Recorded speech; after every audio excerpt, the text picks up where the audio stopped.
Cancer du sein, partie 1. Le cancer de la femme le plus fréquent. Le cancer du sein en France en quelques chiffres en 2018. Le nombre de nouveaux cas estimés de cancer du sein était de 58 000. L'âge moyen au moment du diagnostic de 63 ans. Près de 80% des cancers du sein se développent après 50 ans. Le nombre de décès par cancer du sein estimé était de 12 000. L'âge moyen au décès à 74 ans. Le sein contient une glande mammaire composée de lobules qui produit du lait transporté par des canaux vers le mamelon. La glande mammaire est entourée de fibres, de graisse et de vaisseaux sanguins et lymphatiques. Le reste du sein est constitué d'un espace graisseux rétromammaire et dans le plan profond de muscles pectoraux. 4 types de cancer du sein. Les cellules cancéreuses du cancer du sein non infiltrant, dit in situ, sont confinées, soit aux lobules, cancer lobulaire ou carcinome lobulaire in situ, aux canaux, cancer canalaire ou carcinome canalaire in situ. Les cellules cancéreuses du cancer du sein infiltrant envahissent les tissus mammaires pouvant s'étendre aux tissus avoisinants, soit aux lobules, cancer lobulaire ou carcinome lobulaire infiltrant, aux canaux, cancer canalaire ou carcinome canalaire infiltrant.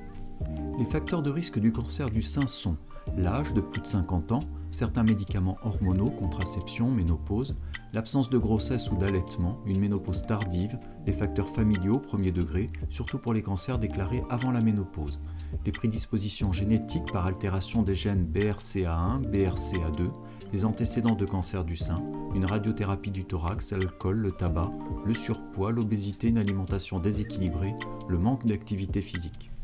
Les symptômes sont une grosseur au niveau du sein, non douloureuse, déformant le sein et d'apparition récente à l'autopalpation ou à l'examen clinique. Une rétraction ou déviation du mamelon, une rougeur, un œdème et chaleur d'une zone du sein, un aspect de peau d'orange d'une partie du sein, une douleur mammaire localisée, un écoulement mammaire verdâtre ou coloré de sang, un ou des ganglions palpables au niveau des aisselles. Pour faire le diagnostic, une mammographie associée parfois à une échographie des seins, une imagerie par résonance magnétique IRM en fonction des premiers résultats. La lésion est considérée comme suspecte si elle est classée ACR4 ou ACR5. On pratique alors une anesthésie locale sous biopsie écho-guidée et pour plus de précision une biopsie stéréotaxique, dit mammotome. Le médecin guide une aiguille au niveau de la zone incriminée et pratique plusieurs prélèvements et pose parfois des clips de repérage. En fonction de la taille de l'aiguille, on parle de micro- ou de macrobiopsie percutanée. À partir de ces prélèvements, une analyse anatomopathologique est pratiquée et détermine le type de cancer, l'étendue des anomalies cancéreuses pour définir le stade, les caractéristiques des cellules, la présence ou non de récepteurs hormonaux, dit RH, la présence ou non d'un récepteur de prolifération, dit HER2. En cas de migration dans l'organisme de cellules cancéreuses, dit métastase, un bilan complémentaire dit d'extension peut être demandé avec une IRM mammaire à la recherche d'une atteinte loco-régionale, un scanner thoracique à la recherche d'une atteinte loco-régionale ou pulmonaire, une échographie abdominopelvienne à la recherche d'une atteinte du foie, une scintigraphie osseuse à la recherche d'une atteinte osseuse, un marqueur tumoral CA15-3 de référence.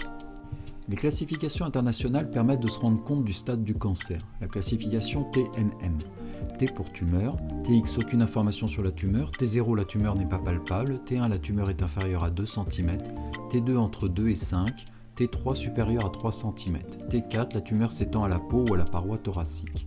ED pour node, ganglion, N0 absence d'atteinte ganglionnaire, N1 1 à 3 ganglions atteints, N2 entre 4 et 9, N3 au moins 10 ganglions atteints. M pour métastasis, métastase, M0 absence, M1 présence. La classification par stade UICC, Union internationale contre le cancer, permet de classer les tumeurs en fonction de stades qui vont de 1 à 4. Le traitement du cancer du sein sera abordé dans une deuxième vidéo, partie 2. Vous avez aimé? Likez et abonnez-vous à Dr No, disponible aussi sur YouTube.